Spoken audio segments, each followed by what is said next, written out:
Alkitab kita dalam Roma pasal yang ke-12 ayat yang ketiga sampai dengan ayat yang ke-6.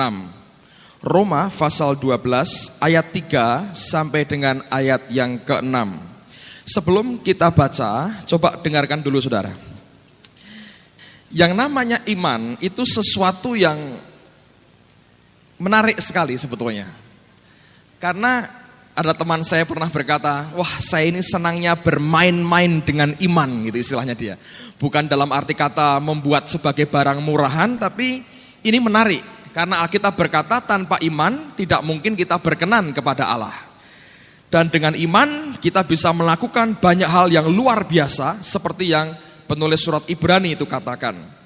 Nah, iman itu apa dan bagaimana sebetulnya? Itu banyak hal yang membuat kita belajar banyak sekali tentang kebenaran firman Tuhan. Tetapi sebagai manusia saya mau katakan iman itu sebetulnya ada unsur begini. Pak Arifin bilang ngeri-ngeri sedap saudara. Pada waktu kita mulai belajar beriman agak ngeri dan ngeri. Nanti kalau pada akhirnya berhasil sedap gitu. Jadi ngeri-ngeri sedap. Iman itu ngeri-ngeri sedap. Siapa bilang iman tanpa resiko? Pada waktu kita menjalankan itu pertanyaan adalah ya atau tidak, berhasil atau gagal. Nah, tadi siang baru terima telepon dari Ibu Indri, sudah pulang dari Amerika. Dia bilang terima kasih untuk semua dukungannya, pekerjaan Tuhan di Peru luar biasa. Nah, rupanya ibu ini juga punya pergumulan. Saudara pikir ini orang sudah hebat, tapi menurut dia sendiri, dia ngalami itu ngeri-ngeri sedap. Jadi ceritanya akhir tahun lalu waktu pertama kali datang ke Semarang, kami makan sama-sama di rumah makan sini, Permata Hijau. Ada Pak Timotius, ada Bu Yuni, ada istri saya dan beberapa teman yang lain. Nah waktu makan, tiba-tiba dia ngomong gini, Yuni, tahun depan Tuhan akan beri Joshua kepada kamu. Nah Joshua kan mesti laki. Mana ada Joshua kok lipstikan, gak ada kan. Nama Joshua mesti laki. Dia yang ngomong sendiri kan, dia merasa Tuhan bicara. Tahun depan kamu akan terima Joshua. Nah, sudah. Lalu kemudian istrinya Pak Timotius hamil. Lalu banyak orang berkata, wah ini mesti perempuan. Pengalaman-pengalaman orang banyak. Maminya Repkah juga ikut-ikut berkata perempuan. Dan maminya Repkah ini punya rekor. Selama ini tidak pernah salah. Baru sekali ini keliru saudara. Jadi ini pecah rekor baru saudara. Keliru akhirnya. Selama ini kalau nebak ini laki atau perempuan tepatnya luar biasa. Beberapa teman berkata perempuan. Kenapa? Oh perutnya modelnya bulat. Kalau bulat itu perempuan, lonjong itu laki, kalau kotak itu separuh-separuh. Nggak tahu saya itu profesor siapa yang ngajar, pokoknya itu menurut kebiasaan begitu. Nah, saudara ada dokter yang tidak pernah mau ditanya, laki atau perempuan nggak pernah. Kenapa? Kalau nebak selalu keliru, jadi dia nggak pernah mau. Lalu kemudian setelah jalan beberapa saat, akhirnya tiba saat melahirkan. Nah, waktu melahirkan, suaminya kan nungguin saudara. Keluar. Saya tidak tahu ekspresinya dia hebat sekali. Keluar dengan gaya seperti biasa. Dia bilang perempuan katanya. Langsung dalam hati saya itu lemes. Lemesnya bukan lo kok keliru, bukan sebetulnya. Tapi wah kamu harus nunggu minimal setahun lagi untuk dapat laki. Kalau dapat saudara. Tapi kalau istilahnya pokoknya pantang menyerah. Pokoknya harus sampai keluar laki. Nah itu urusan lain. Tapi kalau ini perempuan nunggu minimal setahun lagi. Nah tapi rupanya mertuanya nggak percaya, lalu tanya susternya, oh laki katanya. Dan luar biasa, akhirnya ketahuan laki. Nah kemarin malam Bu Indri datang sampai di Jakarta, untuk telepon Semarang, ngeri saudara. Ya kalau laki, lah kalau perempuan, karena aku keliru. Loh bayangin, ngomong sendiri tuh. Joshua, itu menjelang saatnya, Joshua atau Esther nih kira-kira saudara. Pertanyaannya sudah langsung beda gitu.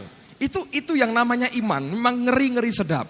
Begitu tahu Joshua, haleluya, dia teriak, beban mentalnya blong, hilang saudara. Jadi orang nubuat, nabi itu gak enak. Beban mental sebetulnya. Gak ngerti apa-apa, disuruh. Ya kalau benar, kalau salah saudara. Gak ada yang tahu. Bahkan dia juga gak tahu apa-apa. Tapi itulah iman. Kita bermain di arena seperti itu dalam hidup kita. Nah ternyata saudara sekalian, iman itu untuk masing-masing orang itu ada ukurannya yang berbeda. Nah mari kita buka Roma 12 ayat 3 sampai dengan ayat yang ke-6. Berdasarkan kasih karunia yang dianugerahkan kepadaku, aku berkata kepada setiap orang di antara kamu, janganlah kamu memikirkan hal-hal yang lebih tinggi daripada yang patut kamu pikirkan. Tetapi hendaklah kamu berpikir begitu rupa sehingga kamu menguasai diri menurut ukuran iman yang dikaruniakan Allah kepada kamu masing-masing. Sebab sama seperti pada satu tubuh kita mempunyai banyak anggota, tetapi tidak semua anggota itu mempunyai tugas yang sama. Demikian juga kita, walaupun banyak, adalah satu tubuh di dalam Kristus. Tetapi kita masing-masing adalah anggota yang seorang terhadap yang lain. Perhatikan ini. Demikianlah kita mempunyai karunia yang berlain-lainan menurut kasih karunia yang dianugerahkan kepada kita. Jika karunia itu adalah untuk bernubuat, baiklah kita melakukannya sesuai dengan iman kita.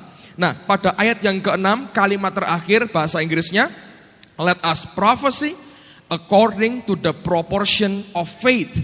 Mari kita bernubuat sesuai dengan proporsi daripada iman kita, sesuai daripada ukuran iman kita.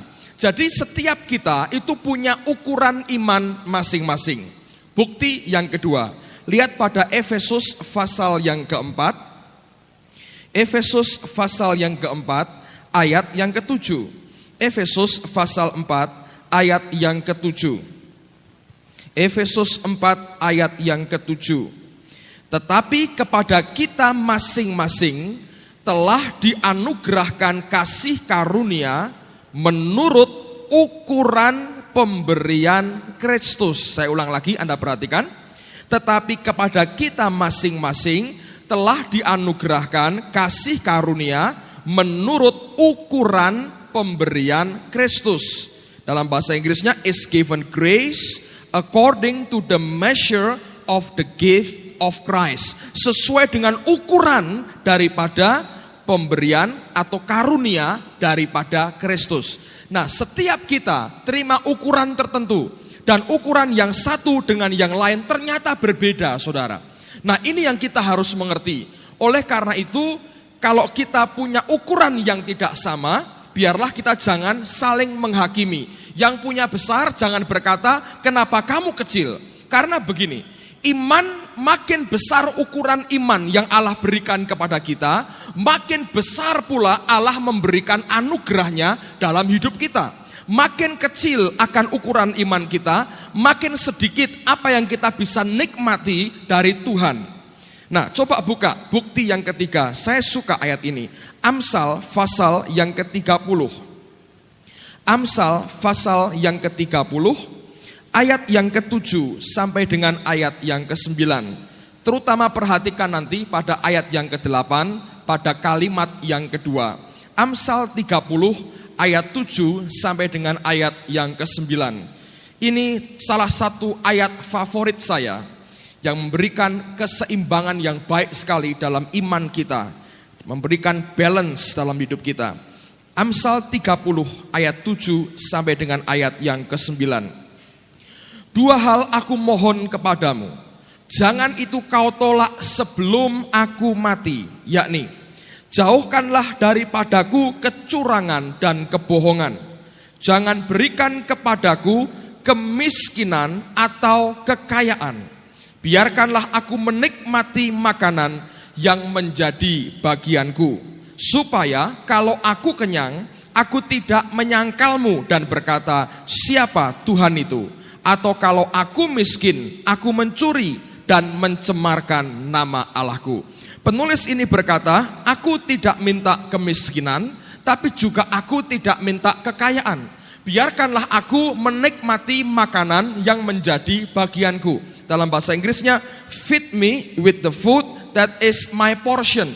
Beri aku makanan yang sesuai dengan porsiku, sesuai dengan ukuranku. Nah, dengar saudara, masing-masing kita punya ukuran iman yang berbeda. Seberapa besar ukuran iman yang ada dalam hidup kita akan membuat daya tampung yang lebih besar terhadap anugerah Allah, berkat Tuhan terhadap kehidupan kita. Kalau daya tampung kita besar, Allah akan memberkati kita sesuai dengan daya tampung kita. Kalau daya tampung kita kecil, maka Tuhan juga akan memberkati kita sesuai dengan keadaan atau daya tampung kita masing-masing.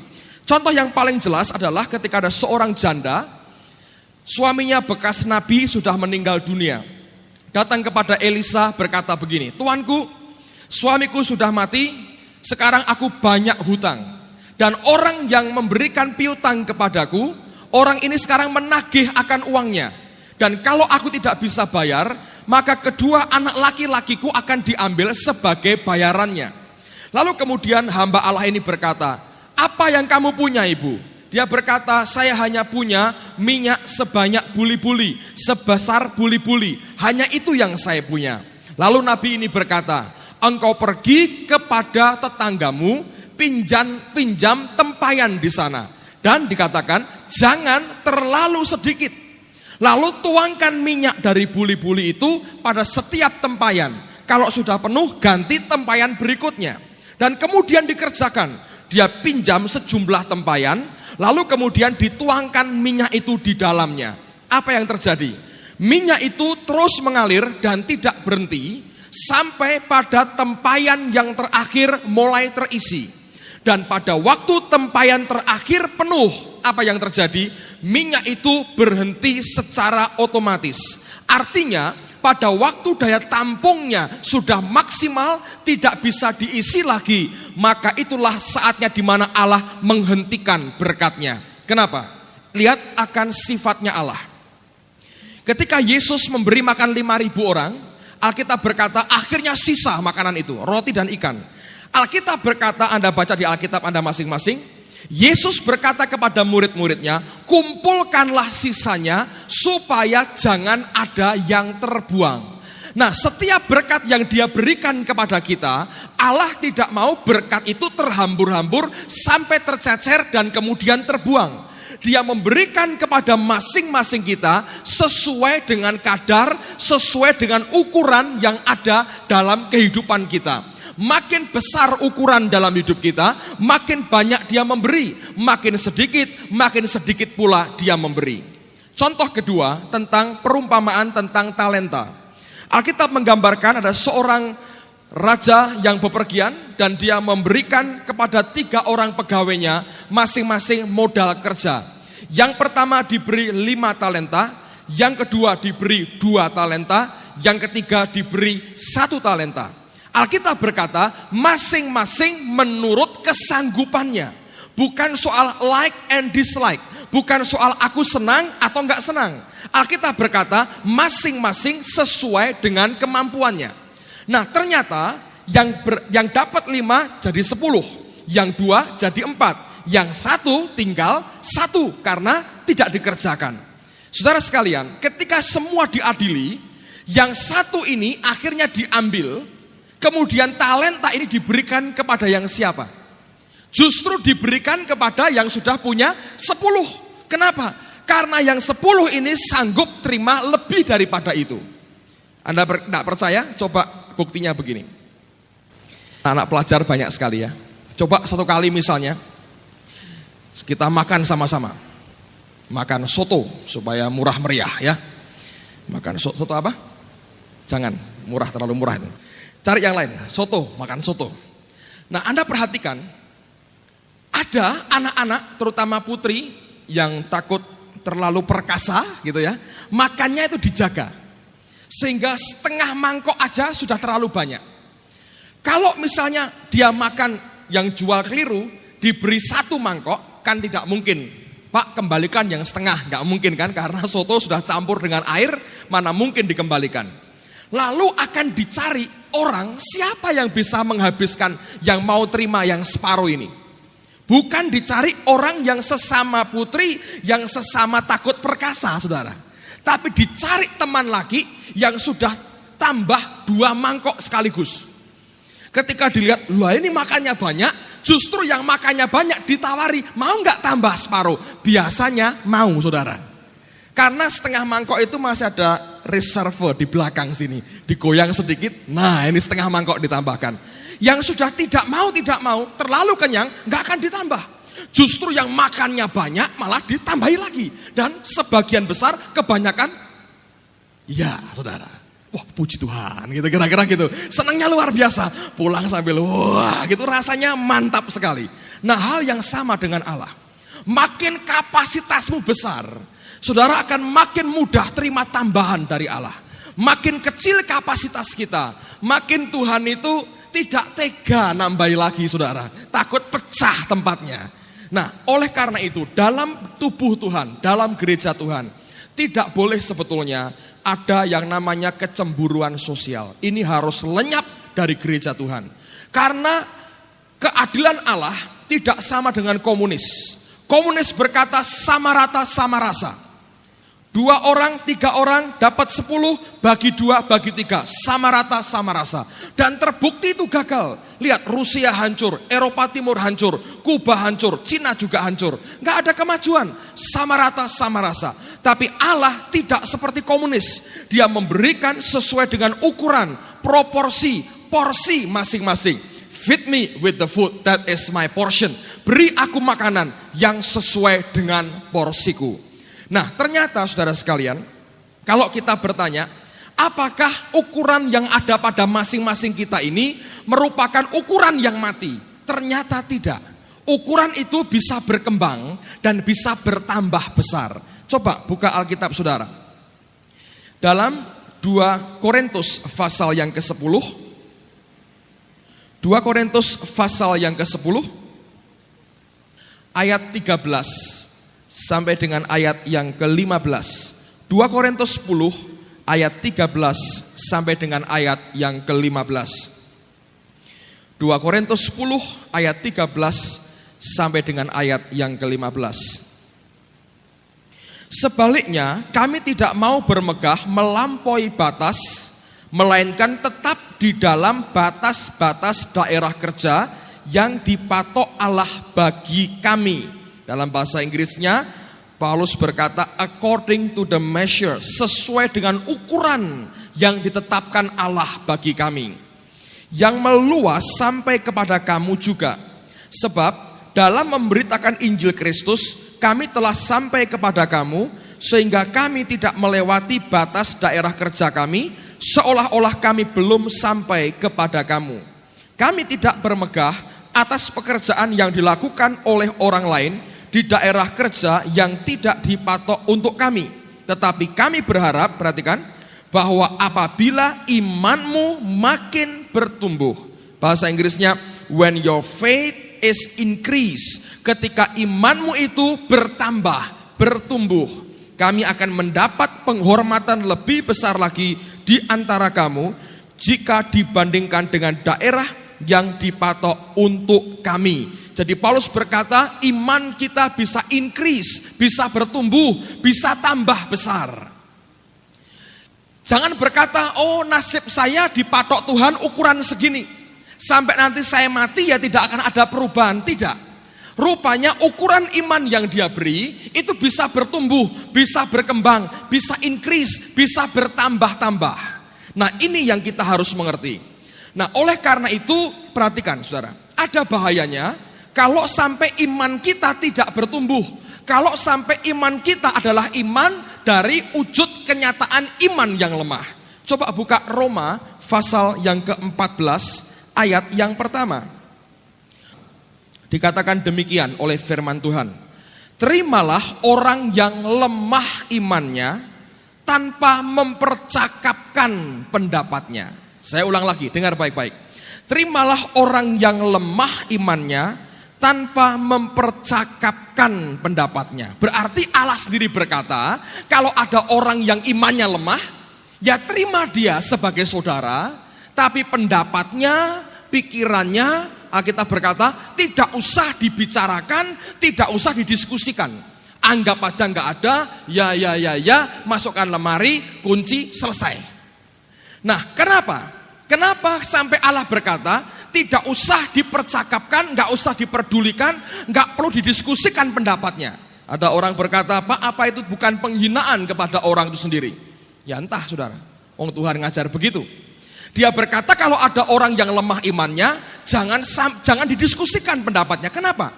Karena pendapat kita, perbuatan kita, sikap kita bergantung sebetulnya dari kondisi iman yang ada. Semua hidup kita, tindakan kita itu merupakan ekspresi daripada apa yang di dalam batin kita. Kalau batin kita kuat, akan nampak dari ekspresi kita, dari cara kerja kita, dari cara doa kita, dari cara bicara kita. Tapi kalau dalamnya lemah, maka juga akan nampak dari cara kita bicara, cara kita bertindak, dan bahkan cara kita berpikir. Nah, Allah berkata, Alkitab berkata, orang yang lemah imannya terima sebagai saudara, jangan dibuang, tapi jangan percakapkan pendapatnya, jangan diskusikan pendapatnya, simpan di lemari, terima orangnya, karena kalau engkau percakapkan, tidak akan pernah membantu pertumbuhan apapun juga. Nah, ini yang merupakan bahaya yang kita harus perhatikan. Kenapa? Karena kalau kita tidak bertumbuh dan iman tidak bertambah kuat dan tidak bertambah besar, jangan-jangan setiap doamu tidak pernah sampai kepada Allah. Dan akibatnya hidup kita tidak pernah berkemenangan.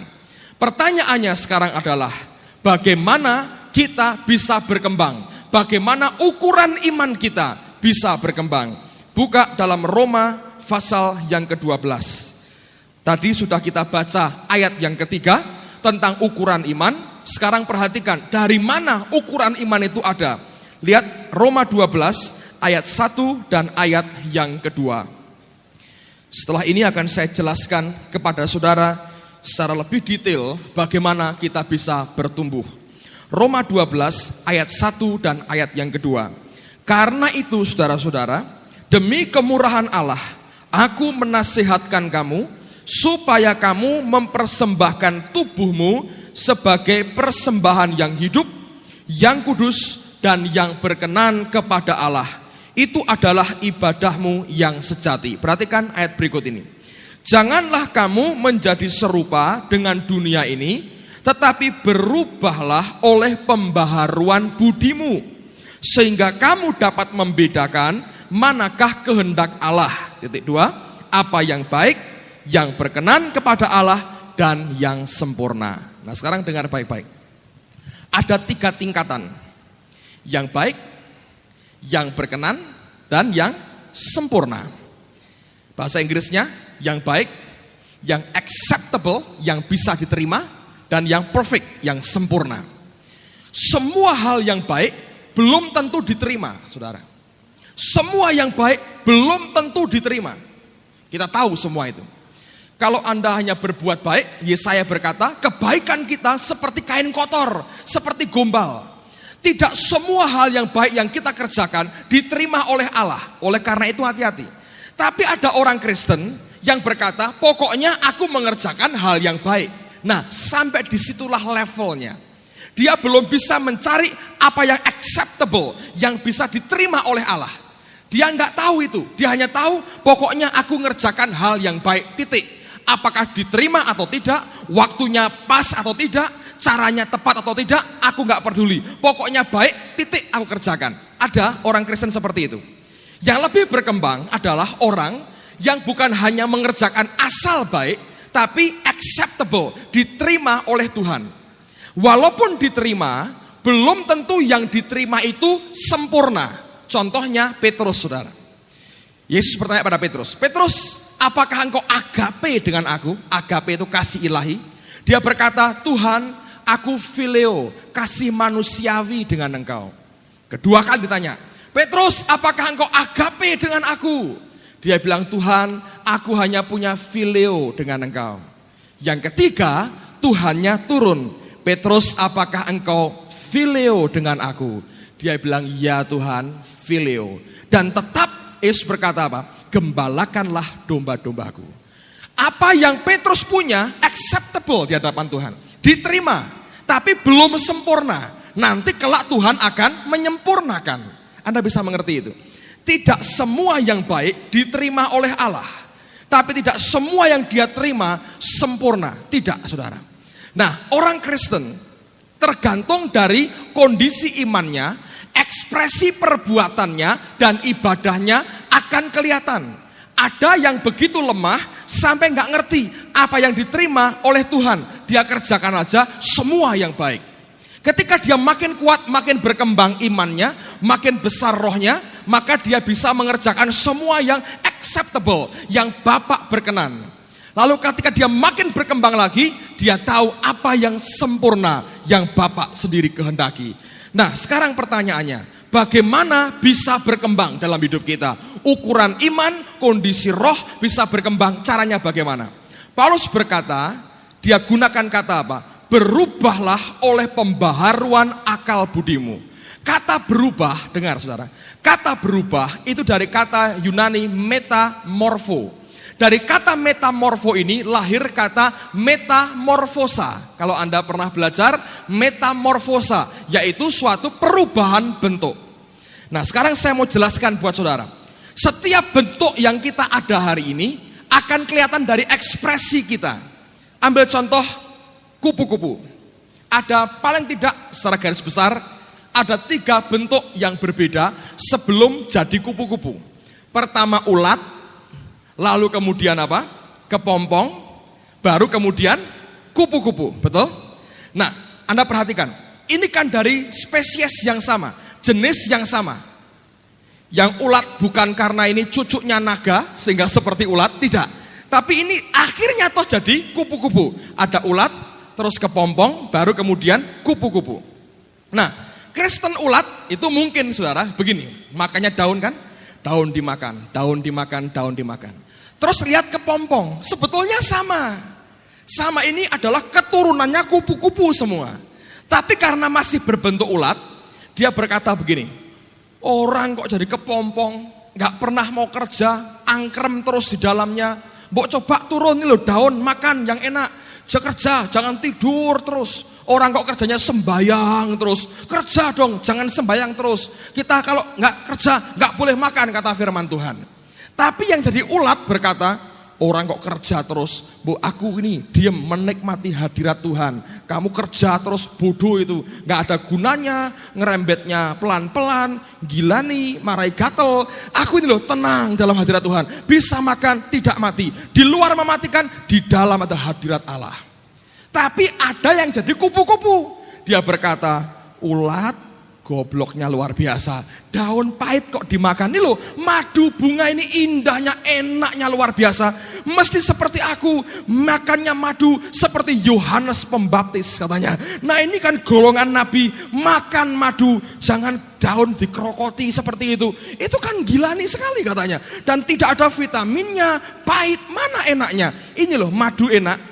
Apalagi ini kepompong angkrem terus, terbang dong seperti aku. Lihat, waduh lihat, kupu-kupu itu dinyanyikan oleh Ibu Sut, katanya begitu. Nggak ada kok lagu tentang oh kepompong yang lucu, nggak ada katanya gitu. Harus kepompong itu dibuang semua, jadilah kupu-kupu. Nggak bisa saudara. Kalau masih jadi ulat, biarlah jadi ulat. Dan jangan menghakimi yang kepompong yang masih angkrem dalam hadirat Tuhan. Jangan menghakimi orang yang terbang ke sana kemari, menikmati kebebasan Allah dalam hidupnya secara luar biasa. Sebaliknya yang sudah jadi kupu-kupu, jangan minta ulat terbang seperti dia, malah benjut semua saudara. Gimana cara terbangnya? Jangan paksa engkau bongkar tutup kepompongnya, mati itu orang di dalam. Saudara, kondisi kita, perubahan bentuk metamorfo harus terjadi. Kalau saudara ingin bertumbuh, ukuran imanmu makin bertambah besar, ternyata nggak bisa diusahakan, itu nggak bisa secara manusia, kecuali engkau dan saya berubah. Kalau kita berubah, bentuk kita berubah, hidup kita makin berubah, nanti ekspresi iman kita berubah. Hari ini kita mungkin masih ulat, kita masih ngerogoti daun, masih senang yang pahit-pahit, sehingga banyak kepahitan dalam hidup kita, misalnya begitu. Ya biarkan kalau masih senang yang pahit-pahit, yang terima semua yang kotor-kotor, biarin, kerjakan dulu. Nanti ketika dia makin mau bertumbuh, makin mau berubah, dia akan jadi kepompong. Dia buang semua yang pahit, dia cuma tinggal dalam hadirat Allah. Mungkin begitu. Dia cuma diam, dia nggak banyak bergerak, dia hanya nyembah Allah, belajar, bersekutu dengan Tuhan. Satu kali dia berubah lagi, akan jadi kupu-kupu. Dia menikmati semua yang ada. Nah, kepompongnya jangan menghakimi. Orang kok kedagingan, nikmati madu sana, madu sini, madu sana, madu sini. Bawa sekali-sekali racun juga dimakan misalnya begitu. Gak bisa saudara. Izinkan dengan standar yang masing-masing berbeda orang mengekspresikan imannya. Tapi dengar, ini tidak ada kaitan dengan dosa. Kalau ada orang berkata, oh saya ini masih rendah iman saya. Jadi kadang-kadang masih seminggu sekali berzina. Nah itu dosa saudara. Tidak ada kaitan sama sekali. Ini hanya masalah ekspresi iman. Bukan berkaitan dengan dosa. Dan tidak ada kompromi dalam hal dosa. Kalau engkau berdosa, berjudi tetap dosa. Nyembah berhala tetap dosa. Enggak ada ini. Levelku di mana aku masih dosa, masih judi. Enggak ada sama sekali. Itu di luar aturan main yang ada. Ini hanya masalah ekspresi iman, ekspresi kasih kita dan kesanggupan kita menyatakan ukuran iman dalam batin kita masing-masing. Saudara, hanya kalau kita bertumbuh, kita berubah bentuk, kita mau diubah oleh Tuhan, nanti ukuran imanmu berubah. Contoh kedua, dengar saudara. Saya punya anak yang kecil umur 2,5 tahun. Anak saya ini kalau makan punya porsinya sendiri. Oke? Dia paling senang minum susu. Lalu dia sering kali minta, "Mama, minum tutu," katanya gitu. Dia begitu senang mungkin sehari bisa 5-6 botol dihabiskan, saudara. Saya pernah sekali penasaran. Ini kok enaknya seperti apa tuh susu kaleng yang dia suka. Saya cicipi sedikit. Wah, saudara, jangan ketemu 2 kali. Saya bilang, "Nyo, ini kok begini kok kamu suka?" Dia diam aja karena nggak tahu saudaraku. Pokoknya minum tutu. Saya bilang sate kambing lebih enak. Soto Madura lebih segar. Kenapa minum tutu seperti ini? Dia nggak tahu. Pokoknya minum tutu. Gitu sudah. Buat dia itu yang dia ngerti. Kalau diberi makan, lihat anak-anak yang ada. Saudara tahu? Bayi itu kalau diberi makan dalam mangkok plastik kecil, setengah jam nggak habis. Tiap hari mamahnya harus ndagel dulu. Nah pinter. Lapi 1 kali setengah jam. Saya kagum dengan Pak Gaspar. Lahir 2 sekaligus. Ngasih makan 3 jam kira-kira dia habiskan. Ngasih makan anaknya. Tapi karena kasih kerjakan saudara. Itu mangkok kecil saudara. Nanti ndagel dulu mamanya, mulai jogetan dulu, nyanyi-nyanyi, kricik. Lalu mulai goyang-goyang, anaknya seneng. Iya gitu. Lama-lama yang saya pikir ini anaknya yang ini atau yang ini saudara. Lucunya sama sebetulnya. Yang lucu tambah mamahnya kira-kira gitu. Biasanya begitu. Nah saudara sekalian, coba dengan ukuran porsi anak kecil itu. Lalu kita undang siapa ya? Satu teman gitu diundang. Coba habiskan. Ayo cepet-cepetan. Porsi ini gak berarti buat orang dewasa. Mungkin 4-5 detik. Habis saudara. Makanan bayi habis. Wah kurang, nggak enak. Nanggok di sini katanya begitu. Kita perlu makan di luar lagi, lebih banyak lagi. Porsinya berbeda. Nah, untuk anak kecil ini bisa nikmati porsinya papahnya, saudara. Gimana caranya? Bisa nggak langsung diberi? Oh, anak kecil umur 6 bulan, bagus. Papa punya sate kambing setengah mateng. Ini ayo makan. Ini bukan memberkati, ini membunuh pelan-pelan namanya saudara. Gak bisa. Tapi prosesnya harus terjadi. Anak ini harus bertumbuh dewasa. Kalau dia mau makan porsi papanya. Saudara ngerti itu? Tanpa bertumbuh, kerdil terus saudara, dia tidak akan pernah bisa menikmati makanan porsi orang dewasa. Nah hal yang sama dalam hidupmu. Ketika engkau bertobat lahir baru, sekian tahun kemudian ternyata berbeda. Ada yang tetap bayi tua, saudaraku. Makanan bayi terus. Ada yang sudah bertumbuh dewasa. Kenapa? Karena pertumbuhannya berbeda. Nah saya mau katakan begini. Kalau engkau bertumbuh, nanti anugerah, kekuatan, hidup rohanimu bertumbuh betul secara permanen. Kalau tidak saudara, itu hanya semu. Ambil contoh begini. Anak saya yang 2,5 tahun itu, misalnya dia ingin air minum ini. Dia mau ini. Lalu dia coba raih, nggak bisa. Nggak bisa, dia coba, nggak bisa. Terus dia teriak, "Papa, tolong, aku mau ini." Lalu papahnya lihat, nggak tega. Diambil, diberi. Dan dia begitu bangga, dia berkata, aku dapat. Dia cerita, aku punya ini, aku dapat. Yang aku inginkan, aku dapat. Tapi hari berikutnya, barangnya dikembalikan di tempat yang sama. Bisa nggak dia raih itu, saudara? Tetap nggak bisa. Kecuali ada orang lain, ambilkan dan berikan buat dia. Kapan dia bisa raih ini? Kalau dia bertumbuh dewasa. Begitu dia bertumbuh dewasa, apa yang kemarin jadi pergumulan dan kesulitan buat dia, ketika dia makin dewasa, tidak lagi diambil. Karena dia bertumbuh. Kalau tidak bertumbuh, perlu orang lain ambilkan buat dia. Dan itu sebetulnya kemampuan semu, kemampuan palsu, saudara. Banyak orang berdoa, dia mencoba beriman, sambil dia teriak-teriak mengharapkan bantuan orang lain untuk diberikan dalam hidupnya. Sebetulnya itu pertolongan semu, bukan hasil dari bagian doa dan imanmu, tapi karena bantuan dan engkau mengharapkan orang lain. Makin kau kuat imanmu, sandaranmu kepada orang lain akan makin hilang dan makin lemah. Engkau ngerti bagaimana bergantung kepada Allah karena engkau sendiri bertumbuh. Kalau tahun lalu engkau berkata, aku ini orang yang gampang sakit hati. Tahun ini engkau berkata, aku tetap seperti yang dulu, gampang sakit hati. Artinya engkau gak bertumbuh. Kalau tahun lalu engkau berkata, perpuluhan, istilahnya malaikat, saya curi terus 30%-nya. Dari 10% ambil 30%-nya. Tahun ini engkau berkata, Yesus tidak berubah, aku juga tidak berubah, tetap nyuri perpuluhan 30%. Artinya engkau dan saya tidak bertumbuh. Tapi kalau kemarin engkau berkata, aku curi perpuluhan, hari ini aku berkata, aku kembalikan semuanya, itu engkau bertumbuh. Kemarin engkau berkata, aku bisa membenci orang 3 tahun, gak bisa mengampuni. Engkau berkata hari ini, aku mengampuni mereka yang bersalah kepadaku, itu artinya engkau bertumbuh. Kemarin engkau berkata, setiap problem soal uang, aku tidak berdaya, aku nyerah dan tidak ada jalan keluar. Hari ini engkau berkata, aku bisa berharap kepada Allah dan Tuhan memberikan pertolongan dalam hidupku. Itu artinya engkau bertumbuh. Yang tahu adalah Tuhan dan dirimu sendiri.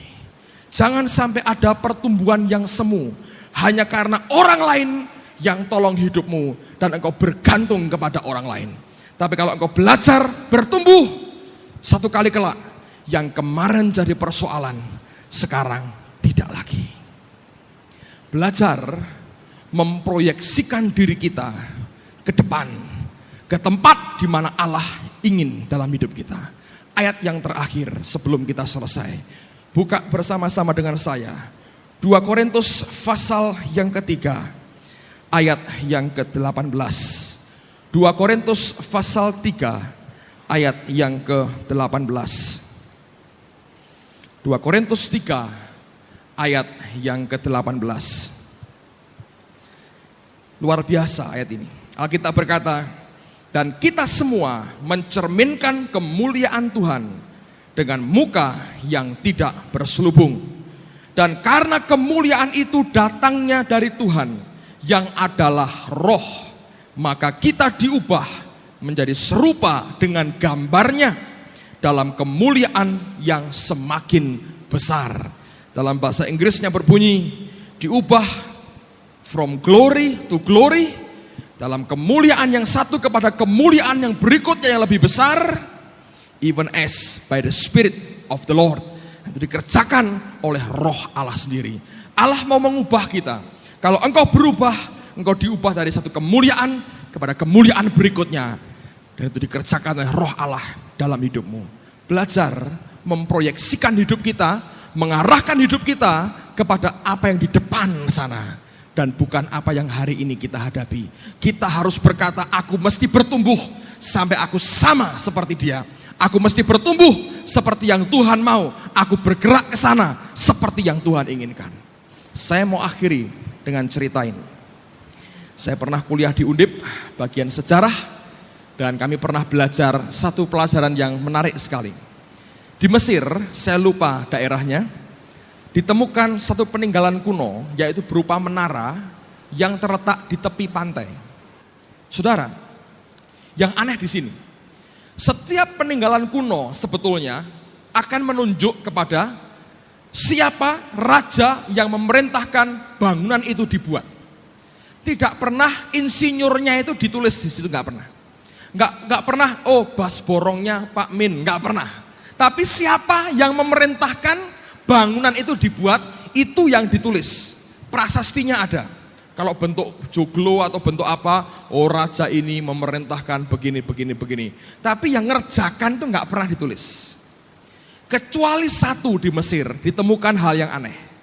Menara di tepi pantai ini, tidak ada tulisan raja siapa yang menyuruh membuat menara ini.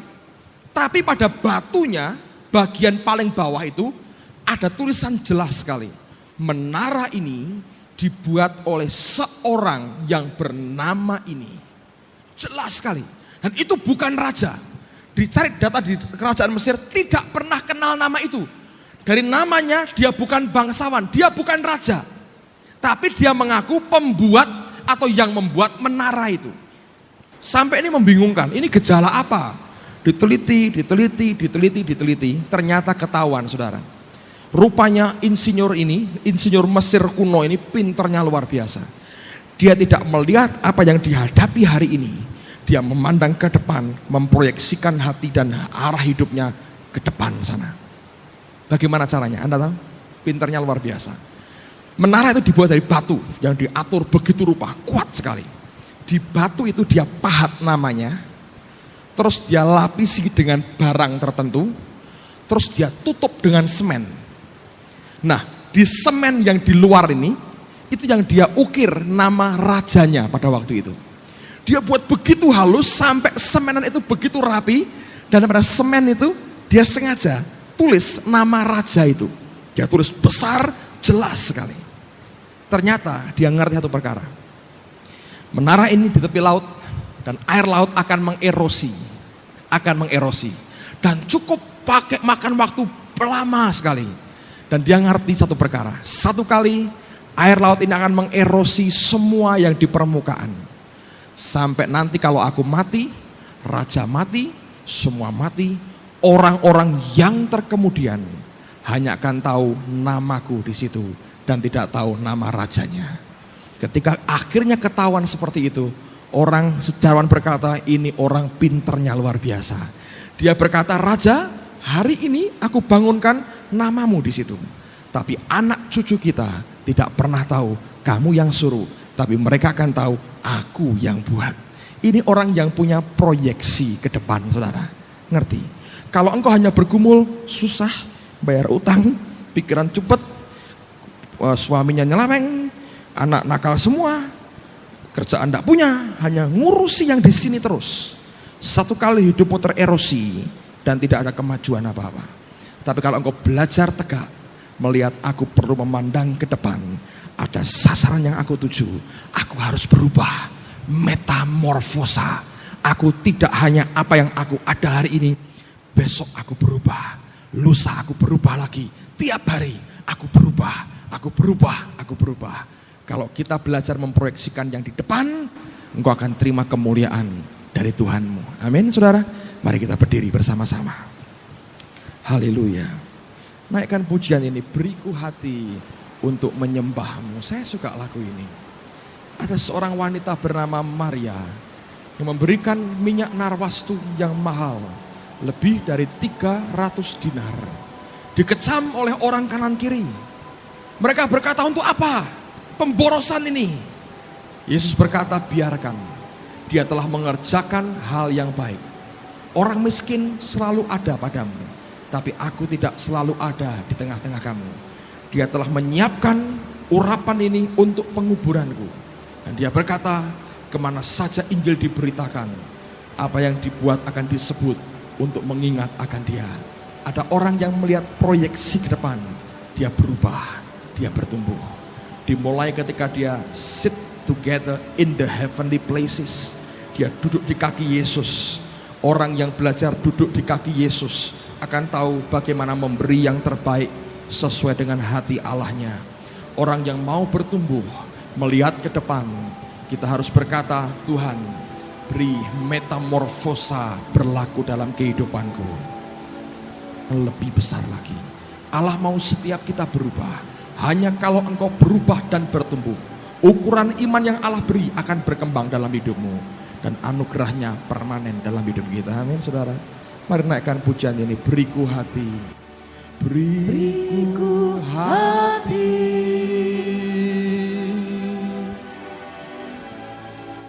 untuk menyembahmu. Beriku hati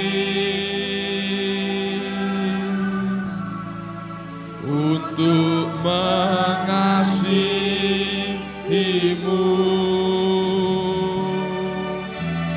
Beriku hati memujimu dan mengasihi Engkau seperti wanita yang datang mengurapimu.